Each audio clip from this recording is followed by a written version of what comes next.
नमस्कार दोस्तों, एक बार फिर से आप सभी का आपके अपने चैनल विकास ई न्यूज़ पर बहुत बहुत स्वागत है। दोस्तों, इस वीडियो में हम बात करने वाले हैं न्यू रिक्रूटमेंट राजस्थान सिपाही कर्मचारी भर्ती के बारे में, जिसका लेटेस्ट नोटिफिकेशन आउट हुआ है और पदों की संख्या मैंने थंबनेल में सामने लिखी हुई है। 13,184 इसमें पद हैं। इस वीडियो में हम कंप्लीट नोटिफिकेशन के बारे में जानेंगे, कब से ये फॉर्म शुरू होंगे, कौन भर सकता है, कौन से डॉक्यूमेंट्स की आपको आवश्यकता पड़ेगी, वो सारी बातें आपको वीडियो में जानने को मिलेगी। किसी प्रकार का कोई आपको डाउट नहीं रहेगा, किसी प्रकार का कोई आपको ये नहीं रहेगा कि मैं फॉर्म भर सकता हूँ कि नहीं भर सकता हूँ। कंप्लीट बात आपको इस वीडियो में बता दी जाएगी। वीडियो आपको कंप्लीट देखना है, कहीं पर भी स्किप नहीं करना है। और ये बात है कि आपको ये जो PDF डाउनलोड करना है, जो नोटिफिकेशन मैं वीडियो में दिखा रहा हूँ, तो आप इसको टेलीग्राम ग्रुप से डाउनलोड कर सकते हो। टेलीग्राम ग्रुप का जो लिंक है वो सामने आपको दिख रहा है, विकास ई न्यूज़ के नाम से है। ये नाम आपको टेलीग्राम में सर्च करना है और वहाँ से आपको टेलीग्राम ग्रुप में ज्वाइन होकर के PDF डाउनलोड कर लेनी है। PDF आपको पिन की हुई मिलेगी, वहाँ से डाउनलोड कर लेनी है। लेकिन नोटिफिकेशन का जो पहला पेज है वो ये है कि कंप्लीट नोटिफिकेशन आपका जो विज्ञप्ति जारी हुई है वो 21 अप्रैल के दिन ये कंप्लीट नोटिफिकेशन जारी हुआ है। इसमें यदि पदों की हम बात करें तो 13,184 पद लिखे हुए हैं। और आवेदन की प्रक्रिया की यदि हम बात करें तो यहाँ पर बड़े बड़े अक्षरों में लिखा हुआ है ऑनलाइन आवेदन। ये रहा, देखिए, ऑनलाइन आवेदन आपको भरना है। और आवेदन जो भरा जाएगा वो SSO पोर्टल के माध्यम से आपको भरना है। यदि किसी को नहीं पता कि SSO वगैरह क्या होता है तो आप नज़दीकी मित्र पर संपर्क करके अपना आवेदन फॉर्म भरवा सकेंगे। और आवेदन फॉर्म भरने के लिए आपको एक OTR करना पड़ेगा। OTR का मतलब है वन टाइम रजिस्ट्रेशन, OTR आपको करना पड़ेगा। और काफ़ी अभ्यर्थियों ने RPSC वगैरह के जो फॉर्म भरे थे फर्स्ट ग्रेड सेकंड ग्रेड वाले, तो उस समय उनका OTR हो गया था। लेकिन अभी जो पहली बार फॉर्म भरेंगे SSO ID से, जो सिपाही कर्मचारी यदि उन्होंने कभी अपनी SSO ID काम में ली है या किसी और का उन्होंने फॉर्म भरा है, तो SSO में फॉर्म भरने से पहले OTR शुरू हो गया था, आज से 5-7 महीने 10 महीने पहले, तो उस समय OTR हो जाता था। लेकिन अब ये OTR जो है सिपाही कर्मचारी वाले यदि पहली बार अपनी SSO बना रहे हैं तो उनको एक OTR करना पड़ेगा। और इसमें हम बात करें कि आपकी फ़ीस क्या रहने वाली है फॉर्म भरने के लिए, तो आपका जो चार्ज रहने वाला है वो सिर्फ और सिर्फ OTR का ही रहने वाला है। OTR के बारे में हम जान लेते हैं, आपका चार्ज क्या रहेगा। अब OTR के लिए चार्ज ये रहेगा, सामान्य जो कैटेगरी के अभ्यर्थी होंगे 600 रुपये, आरक्षित जो कैटेगरी होगी उनके लिए 400 रुपये और दिव्यांगजन जो कैटेगरी होगी उनके लिए भी 400 रुपये। इसके अलावा आपका 1 रुपया भी आगे फार्म में नहीं लगने वाला है, सिर्फ OTR के ये आपका चार्ज लगेगा। बाद में आपको फॉर्म कंप्लीट करने के बाद में फॉर्म का प्रिंट आउट मिल जाएगा। पदों की संख्या मैंने आपको बताई दी है। नगर निकाय के हिसाब से जयपुर ग्रेटर में 3,617 पद हैं, जयपुर हेरिटेज में 108 पद हैं और सबसे ज़्यादा जो है वो जयपुर ग्रेटर में ही है। और एक नगर निकाय के लिए एक व्यक्ति आवेदन कर सकता है, ऐसा नहीं कि भी एक व्यक्ति ने 3-4 नगर निकायों के लिए आवेदन कर दिया। आप सिर्फ और सिर्फ एक नगर निकाय के लिए आवेदन कर सकते हो। ये सारी जो है कंप्लीट वैकेंसी वाइज जो है नगर निकाय इसमें बताए गए हैं, तो आप देख सकते हो। टोंक में यहाँ पर यदि हम बात करें तो 130 जो है पदों की संख्या दी गई है।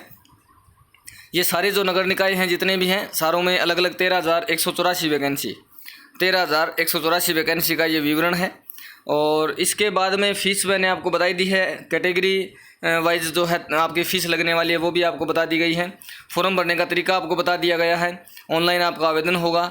और इसके बाद यदि इस PDF में हम आगे चलते हैं तो आगे चलने बाद उत्कृष्ट खिलाड़ियों के पद है, तो ये कंप्लीट नोटिफिकेशन में आप पढ़ सकोगे। ये यहाँ पर भी आपको कुछ बोनस वगैरह भी हो सकता है मिल जाए। और इसमें जो आपका चयन होने वाला है वो चयन आपका इंटरव्यू बेस पर होगा, सिर्फ और सिर्फ साक्षात्कार होगा, किसी प्रकार का कोई एग्जाम नहीं होगा। ये बात भी मैं यहाँ पर आपको क्लियर कर देता हूँ। ऑनलाइन एप्लीकेशन भरने के बाद में आपको प्रिंट मिल जाएगा, प्रिंट जो है वो डाउनलोड कर लेना है। उम्र जो है 18 से 40 वर्ष की आयु यहाँ पर रहने वाली है आपकी इस फॉर्म के लिए। लेकिन कैटेगरी वाइज जो है 5 वर्ष और 10 वर्ष की छूट भी यहाँ पर आपको बता रखी है। तो यदि आप 40 से ऊपर हो जाते हो तो कैटेगरी वाइज यहाँ छूट आप देख सकते हो। मान लीजिए 40 की उम्र है और आप यदि 3 नंबर कैटेगरी में आते हो तो 10 वर्ष की आपको छूट है, मतलब कि आप 50 वर्ष की आयु तक आप जो है फॉर्म भर पाओगे। अब इसमें थोड़ी सी मैं तनख्वाह की बात कर लेता हूँ, सैलरी के बारे में बता देता हूँ। काफ़ी अभ्यर्थियों को सैलरी का नहीं मालूम है।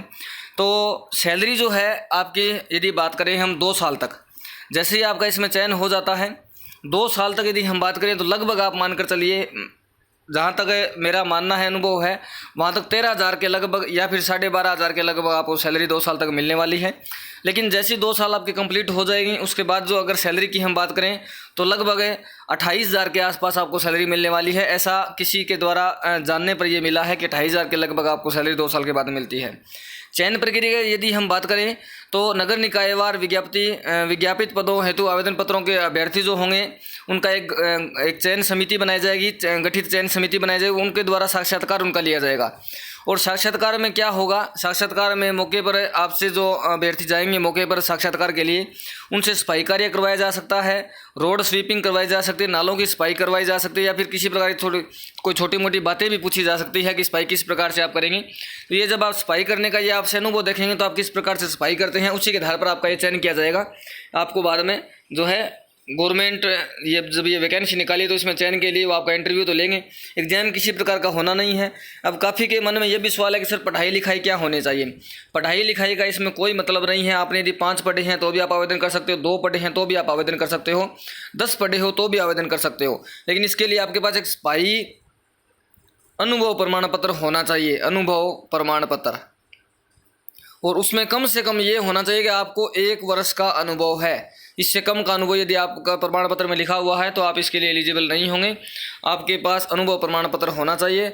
यदि आपने कहीं पर कोई काम वगैरह किया है सेंट्रल गवर्नमेंट के किसी ऑफिस में, तो आप वहाँ पर जो है अपना अनुभव प्रमाण पत्र बनवा करके, या फिर ठेकेदार के माध्यम से किसी प्लेसमेंट में आपने काम किया तो वहाँ से अनुभव प्रमाण पत्र बनवा करके आपको फॉर्म भरते समय इसकी आवश्यकता पड़ेगी। और यहाँ पर ये देखिए साफ साफ लिखा हुआ है, साक्षात्कार के दौरान अभ्यर्थी को राज्य के किसी भी विभाग आपने या केंद्र या राज्य सरकार के आदेश द्वारा संस्थापित स्वायत्त शासी संस्था या अर्ध सरकारी संस्थान में संवेद को प्लेसमेंट एजेंसियों के माध्यम से जारी न्यूनतम 1 वर्ष का आपको अनुभव प्रमाण पत्र आवश्यकता पड़ेगी, और इनकी 2 फोटोकॉपी आपको ले जानी पड़ेगी। ये बात यहाँ पर लिखी हुई है। आपका जब चयन हो जाएगा तो 2 चरित्र प्रमाण पत्र की आवश्यकता पड़ेगी, राजस्थान का मूल निवासी होना चाहिए, और सक्षम अधिकारी द्वारा जाति प्रमाण पत्र भी आवश्यकता पड़ेगी, 2 फोटोकॉपी।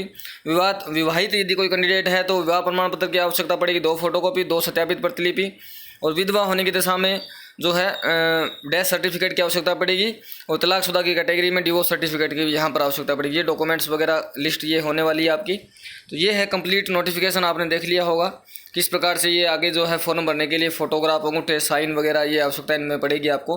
तो ये तो ई मित्र वाले का काम है। आपको मैंने जो है इसमें कंप्लीट जो बातें हैं वो बता दी हैं। डॉक्यूमेंट्स की यदि हम बात करें, जब आप फॉर्म भरवाने जाएं तो आपको किस चीज़ की आवश्यकता पड़ेगी, OTR करना पड़ेगा सबसे पहले। तो OTR करने के लिए ध्यान ये रखें कि आपके पास ये तो जन आधार होना चाहिए, और जन आधार के अलावा एक आपके पास आधार कार्ड होना चाहिए। तो जन आधार और आधार कार्ड में दोनों में आपकी डिटेल एक जैसी होनी चाहिए, किसी में किसी प्रकार का कोई थोड़ा बहुत भी जो है वो नाम में चेंज वगैरह नहीं होना चाहिए। यदि जन आधार में कोई नाम पूरा लिखा हुआ तो आधार में भी पूरा होना चाहिए। एक डॉक्यूमेंट या फिर एक को देखकर दोनों में आप सेम करवा लीजिए, उनको अलग अलग मत रखिए। आपके राशन कार्ड वगैरह जो भी हैं सभी में एक जैसा नाम आप करवा लीजिए। और फॉर्म भरने के लिए आपको पासपोर्ट साइज फ़ोटो की आवश्यकता भी पड़ेगी। अब आवेदन फॉर्म की यदि बात करें तो आवेदन फॉर्म आपके 15 मई से शुरू होने वाले हैं। 15 मई से लेकर के 16 जून तक ये चलेंगे, कम से कम 1 महीने तक ये आवेदन आपके चलने वाले हैं। तो 15 मई से शुरू होने में अभी भी 15-20 दिन का समय है। जैसे आवेदन फॉर्म शुरू होंगे कंप्लीट वीडियो फॉर्म भरने का आपको बता दिया जाएगा। उसके बाद आप अपने मोबाइल से भर पाओगे या फिर किसी नज़दीकी मित्र वाले से भी फॉर्म भरवा पाओगे। सैलरी वगैरह की सारी बातें हमने कर ली है, पदों की संख्या, सारी योग्यता, अनुभव, ये सारी बातें हमने इस वीडियो में बता दी है। किसी प्रकार का यदि कोई डाउट हो तो आप कमेंट बॉक्स में पूछ सकते हो। ये वीडियो यहीं पर समाप्त करते हैं, मिलते हैं नई वीडियो में नई अपडेट के साथ। बहुत बहुत धन्यवाद दोस्तों। जय हिंद, जय भारत।